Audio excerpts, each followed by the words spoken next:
Uhlmann reporting for Katie Chats here at the Female Eye Film Festival in downtown Toronto with Jinder Chalmers. How does it feel to be here at Feff?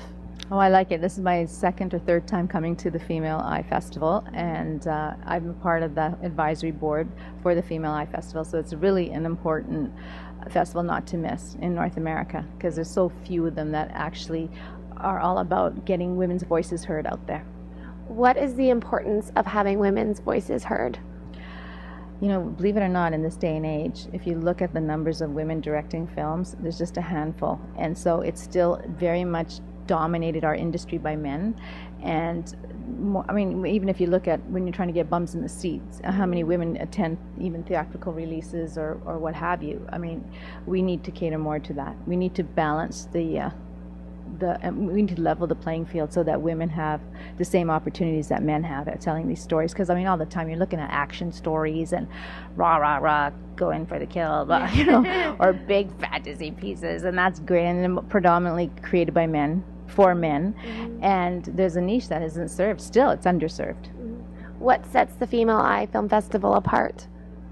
Well, because first of all, the mandate. It has to, these films are stories told by women, directed by women. Not necessarily every single one is told by a woman, but basically the lead's about a female protagonist.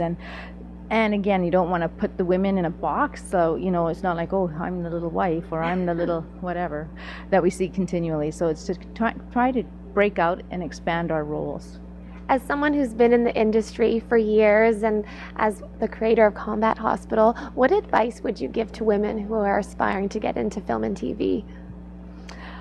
I think that you really have to have that inner voice calling, first of all, because it's one of the toughest businesses in the world. I mean, most businesses are hard in this day and age, with economies bottoming out all over the world. But our industry in particular, the entertainment industries, are very, very difficult to really carve a living at this. So most women have to subsidize their careers with other things, right? And I'd say, here's what keeps me going. It's in your blood. You know, it's in your soul.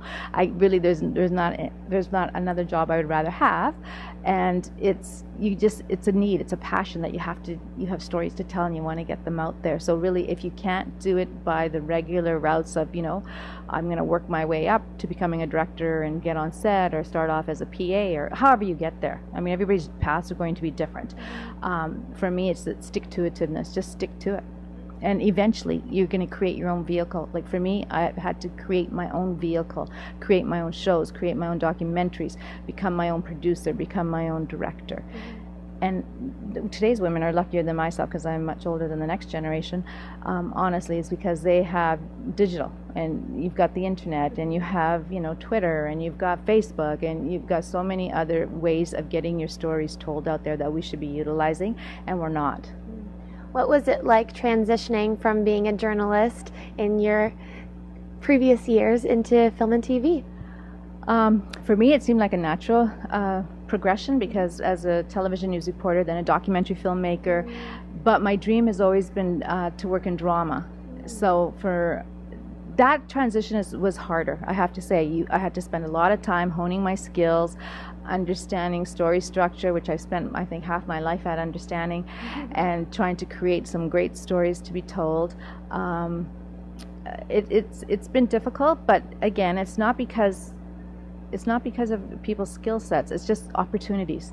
You know, there are very few opportunities for women to be the showrunners or to do it all. You know, and we do have to wear so many hats. Who have been the women in your life who have been most inspiring and influential to you? Okay, so this is going to sound corny, really it is, but my mom. And because my mom raised 7 kids all by herself. She was a single mom, you know, illiterate to boot. And it's sort of funny because I'm a writer. And so just her courage too has always, you know, helped me along my journey. And when I really didn't start this part of my career until I was in my 30s, and that was when my daughter was born. And so she was also part of, you know, for me to understand, and if I'm going to deliver messages like, you know, yes, you can live your dreams, then I better start living mine. So I don't have like outer kind of models so much.